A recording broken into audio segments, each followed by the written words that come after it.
vamos a hablar de otros dos temas muy importantes del día en Colombia. Uno, el tema de esos dos golpes económicos que ha recibido el gobierno del presidente Gustavo Petro en los últimos días. Por un lado, el decrecimiento de la economía. Frente a eso sale una propuesta del gobierno que ha resultado muy polémica, que es modificar la regla fiscal. Y el segundo, en las últimas horas, la Corte Constitucional tumbó ese artículo de la reforma tributaria que le permitía al gobierno un recaudo de cerca de 6 billones de pesos vía regalías. El gobierno sale a decir, bueno, entonces nos toca recortarle el presupuesto a las tres ramas del poder público. Arranquemos por este tema, arranquemos por el tema de lo de las regalías, Jorge Iván. Pues a ver, digamos es un tema muy técnico, pero palabras más, palabras menos. Se prohíbe que se deduzcan las regalías para la liquidación final de lo que tiene que ser el impuesto. Entonces, eso en plata blanca significa menos plata para el Estado, menos recaudo tributario. Es una buena noticia para el sector minero que digamos, lo ha celebrado. El gobierno tendrá que hacer en el decreto de liquidación de fin de año del Ministerio de Hacienda los ajustes necesarios y hacer recortes en todos los rubros.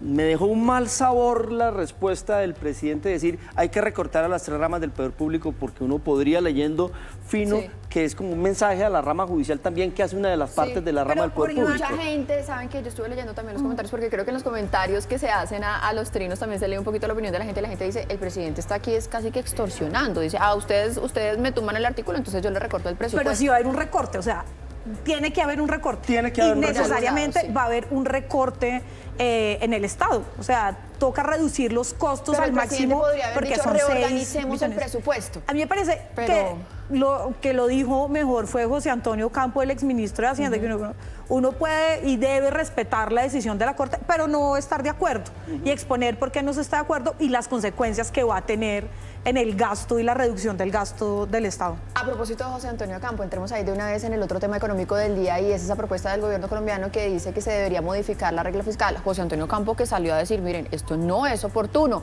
A esto se suman, por ejemplo, las voces de Fedesarrollo que dicen, esto lo que hace es crear muchísima más incertidumbre, y si hay un factor que ha pesado en el tema del decrecimiento de la economía colombiana es la incertidumbre. Juana.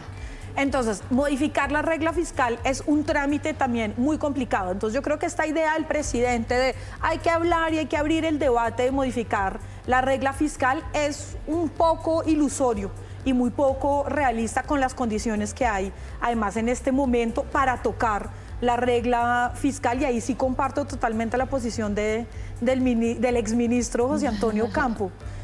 Correcto. En la época de la pandemia se movió la regla fiscal porque el Estado necesitaba gastar mucho para adaptar hospitales, para comprar vacunas. Eso fue un momento excepcional. El trámite... Cláusula de escape, ¿no? Claro. Se llama normalmente cuando es un momento. El trámite no es fácil porque hay que modificar la ley, se necesita el concepto del organismo técnico autónomo de la regla fiscal. Después puede ser demandada esa decisión ante la Corte Constitucional. O sea que el camino ahí es complejo. Pero una variable, el gasto público muchas veces ayuda a reactivar la economía también. Entonces yo creo que ahí hay una discusión que incluso el expresidente Uribe dijo que había que darla, que habría que ver si esas restricciones al gasto público en un escenario de desaceleración de la economía no son inconvenientes. Pues el expresidente Uribe dijo justamente que no le parecía descabellada la idea del presidente Petro de modificar la regla fiscal en este momento.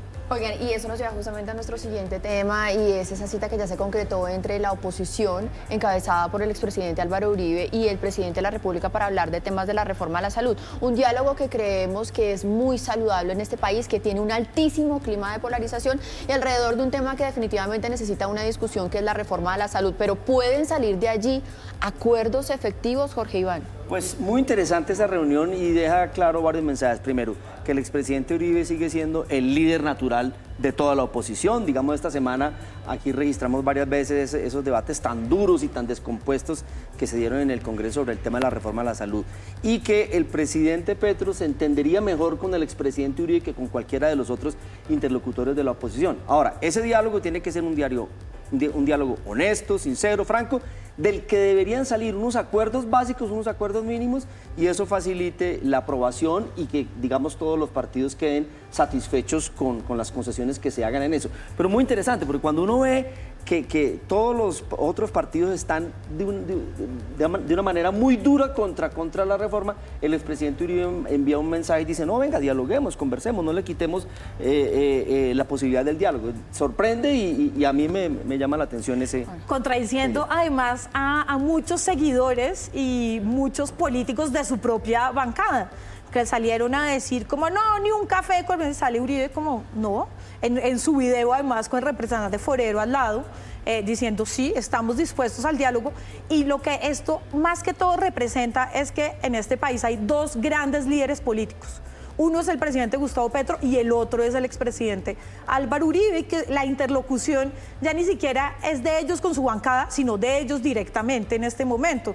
Las bancadas pasan a estar un poco detrás y yo creo que las decisiones que se tomen, las negociaciones que se tomen, van a ser tomadas por estos dos líderes. Bueno, no olvidemos que apenas se fue elegido el presidente Petro, con la primera persona que se reunió fue con el expresidente Álvaro Uribe, se tomaron un café y conversaron. O sea que hay una empatía que facilita. Este es un espacio que se abre, ¿no? Porque también van a haber asociaciones de pacientes, va a haber representación de otros partidos de oposición, y lo que se espera es que este no sea un diálogo inerte, sino que efectivamente de allí surja algo, porque digamos que previo a esto también había muchas reuniones de, dirían Francisca Toro, digamos, de los presidentes de los partidos que tenían políticamente, ¿quiénes salen muy tocados de esto? El Partido Verde. Porque el Partido Verde ha intentado un sector quererse una oposición, pero ahora llega el expresidente Uribe y se toma todo ese espacio y los deja borrados de él. Es que el Partido Verde parece de oposición.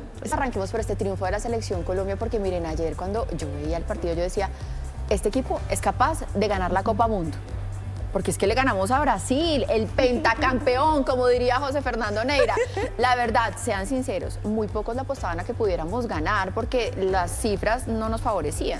Yo hubiera firmado un empate, como dicen los analistas deportivos, pero... Oiga, hasta la inteligencia artificial la metieron y decían que empate o que ganaba Brasil. Sí, Colombia entró un poco dormido, le hicieron un gol al minuto 3, eso no era una buena noticia, pero hay que decir que a partir de ahí Colombia tomó el control del partido, hizo 2 goles importantes, y ese es un triunfo que tiene mucho significado más allá de lo deportivo por todo lo que pasó durante la semana. Goles de Lucho Díaz, el papá celebrando en las tribunas, se le gana a Brasil por primera vez en las eliminatorias, quedamos de terceros, mejor dicho, lo que uno llamaría una novela con final feliz fue lo que pasó ayer en Barranquilla. Sí, fue emocionante, sí. Muy emocionante, muy lindo ver al papá de Lucho Díaz llorando. Uno no sabe qué fue más emocionante, si los goles que por supuesto nos ponen de tercero en la tabla hoy, que es maravilloso, o si la celebración del Mane Díaz. Sí, yo creo que ver al Mane Díaz ahí celebrando a su hijo en un momento, o sea, vivió unas semanas muy duras. Fue una familia que vivió unas semanas muy intensas, muy difíciles, y que hubiera pasado esto es una alegría, no solo de ellos, sino que es una alegría colectiva, ¿no?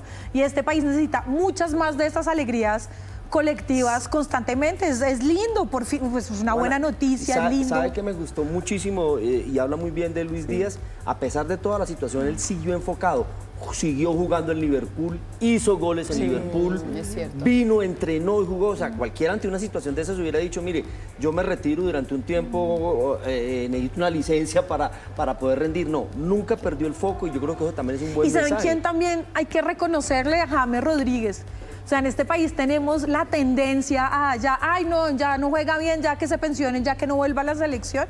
Y creo que James, esta otra oportunidad que está teniendo en su vida como jugador profesional es maravillosa, y verlo ahí fue fundamental. Pues demostró que es el líder de la selección y el capitán. Sí, es el capitán. En el tema de Luis Díaz, esta es una palabra que está manoseada, desgastada, todo, pero uno podría decir de verdad que él sí es un ejemplo de resiliencia. Y para pasar muy rápidamente a nuestro siguiente tema, porque se nos está acabando el tema, se nos está acabando el tiempo, que es el tema de los Grammy, quiero hacer un comentario muy rápido, y es recoger un poco unas palabras de una amiga que decía, oigan, que no nos roben la alegría por ese episodio de ayer en el que estaban diciendo fuera Petro, más allá de si fue un tema espontáneo, de si fue planeado, de si fue o no contra la familia del presidente o contra la hija del presidente, es que ese era el momento de celebrar, de algo bueno, que las diferencias políticas, ideológicas no nos quiten alegría, y esos momentos en donde Colombia tiene que celebrar por algo que realmente es importante. Ahora sí, hablemos de los Grammy. El deporte y la cultura siempre nos traen alegría. Y entonces por eso no hay que mezclarles política. Estoy de acuerdo con que ese grito en el Metropolitano nada que ver. Ganó Karol G, ganó Carlos Vives, ganó Diamante Eléctrico, Messi Periné, Bueno, Shakira, ¿y qué tal? ¿Cómo estaba divina Shakira, O sea, no? insisto, la cultura y el deporte nos traen alegría y nos abren un espacio como para que nos reconozcamos como que esta es una sociedad que también se puede dar el lujo de los triunfos y de las No, y alegrías. las mujeres colombianas pues se lucieron en los Grammys también, maravilloso, le puede a uno gustar o no, Karol G o Shakira o lo que sea, pero es muy bonito y es hermoso, ¿no? Ver que están representando a Colombia. a Colombia y una parte de la cultura musical colombiana. De todas formas, Pero que es muy estaban todos importante. allá, ¿no? Hasta el grupo Nietzsche. Es que Está hasta el grupo Nietzsche Con el la Nietzsche versión sinfónico, que es sinfónica. espectacular ese Tengo disco. 10 segundos Lindísimo. para cada uno para el recomendado, si no nos quedamos sin Pues recomendado. ya que estamos de modo deporte, este fin de semana Juegos Nacionales en el Eje Cafetero, vayan a ver las distintas competencias en Manizales, en Pereira, en Armenia. Festival de la Empanada Qué en Bogotá. delicia. Yo espero poder hacerme el tour gastronómico este fin de semana.